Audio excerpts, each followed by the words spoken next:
അദ്ദേഹത്തിന്റെ ദഅവത്തിന്റെ തന്നെ മാതൃകയാണ്. നബി സല്ലല്ലാഹു അലൈഹി വസല്ലമക്ക് മുശ്രിക്കുകളിൽ നിന്നും കൊടിയ പീഡനങ്ങൾ ഏറ്റിരുന്ന സമയം ഒരു സഹാബി വിവരിക്കുകയാണ്. അദ്ദേഹം ഒരു വാർത്ത കേട്ടു, നബി തങ്ങൾക്ക് പീഡനമേൽക്കുന്നു, മർദ്ദനമേൽക്കുന്നു. അദ്ദേഹം കുളിച്ച് വൃത്തിയായിട്ട് നിൽക്കുകയായിരുന്നു, മുടിയൊക്കെ ചീകി നിൽക്കുകയായിരുന്നു. ഒറ്റ ഓട്ടം നേരെ കഅബയിലേക്ക്. നിഷേധികൾ വളഞ്ഞിട്ട് മർദ്ദിക്കുകയാണ്.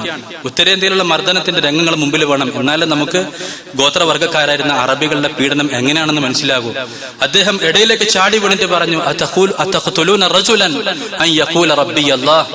എന്റെ റബ്ബ് അല്ലാഹു ആണെന്ന് പറഞ്ഞതിന്റെ പേരിൽ നിങ്ങൾ ഈ രൂപത്തിൽ മർദ്ദിക്കുകയാണെന്ന് ചോദിച്ച് ആ സംഘത്തിന്റെ ഇടയിലേക്ക് ചാടി വീണു. പിന്നെ അവിടെ മുഴുവൻ അടിയും കിട്ടിയത് മഹാനായ അബൂബക്കർ റളിയല്ലാഹു അൻഹുവിനാണ്. സംഭവം വിവരിക്കുന്ന സഹാബി പറയാണ്, തിരിച്ചു വരുന്ന സമയത്ത് അദ്ദേഹത്തിന്റെ തലയിൽ കൈവച്ചാൽ മുടി തലയിൽ നിന്നും പറഞ്ഞു വരുന്ന അവസ്ഥയിലാണ് അദ്ദേഹം തിരിച്ചു വന്നത്. ബോധക്ഷനായിട്ട് നിന്നു. എത്രയോ തവണ അള്ളാഹുവിന്റെ മാർഗത്തിൽ അദ്ദേഹത്തിന് പീഡനങ്ങൾ ഏൽക്കേണ്ടി വന്നു. ഒരിക്കൽ പീഡനമേറ്റ സമയത്ത് ബോധക്ഷനായിട്ടിരിക്കുകയാണ്. ബോധം തെളിഞ്ഞ സമയത്ത് ആദ്യം തന്നെ ചോദിച്ചു, അള്ളാഹുവിന്റെ റസൂൽ എവിടെ? അപ്പം ഇസ്ലാം സ്വീകരിക്കാതിരുന്ന ആളുകൾ ഉണ്ടായിരുന്നു കൂട്ടത്തിൽ, വീട്ടുകാരുടെ കൂട്ടത്തിൽ. അവര് പറഞ്ഞു, മുഹമ്മദിനെ കൊണ്ടാണ് ഈ പ്രയാസങ്ങൾ മുഴുവനും ഉണ്ടായത്, ഇപ്പം മുഹമ്മദിനെയാണ് ചോദിക്കുന്നത്. പറഞ്ഞു, എനിക്ക് നിർബന്ധമായിട്ട് നിബിധങ്ങളെ കാണണം. അപ്പം കാണിച്ചു തരാമെന്ന് പറഞ്ഞു. ഞാൻ ഭക്ഷണം കഴിക്കണമെങ്കിൽ, വെള്ളം കുടിക്കണമെങ്കിൽ ആദ്യം നിബിധങ്ങളെ കാണണം. ഇവര് പറഞ്ഞു, നിബിധം കുറച്ച് ഭക്ഷണം കഴിക്കുക, വെള്ളം കുടിക്കുക, പിന്നെ കാണിച്ചു തരാം. ഇല്ല, നിബിധങ്ങളെ കാണാതെ ഞാൻ ഭക്ഷണം കഴിക്കുകയില്ല, വെള്ളം കുടിക്കുകയില്ല. അങ്ങനെ അദ്ദേഹം ഷാഠ്യം പിടിച്ചു.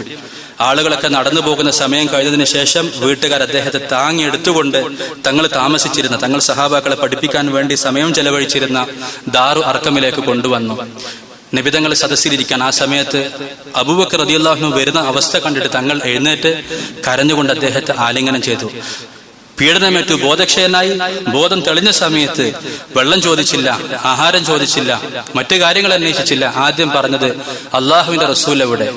അള്ളാഹുവിന്റെ റസൂൽ ദാറുൽ അർക്കമിലാണ്, നിങ്ങൾ വിശ്രമിക്ക്, വെള്ളം കുടിക്ക്, ഭക്ഷണം കഴിക്കില്ല. അള്ളാഹുവിന്റെ റസൂലിനെ കാണാതെ ഞാൻ വെള്ളം കുടിക്കുകയോ ഭക്ഷണം കഴിക്കുകയോ ചെയ്യുകയില്ല. അങ്ങനെ എന്തെല്ലാം സംഭവങ്ങൾ.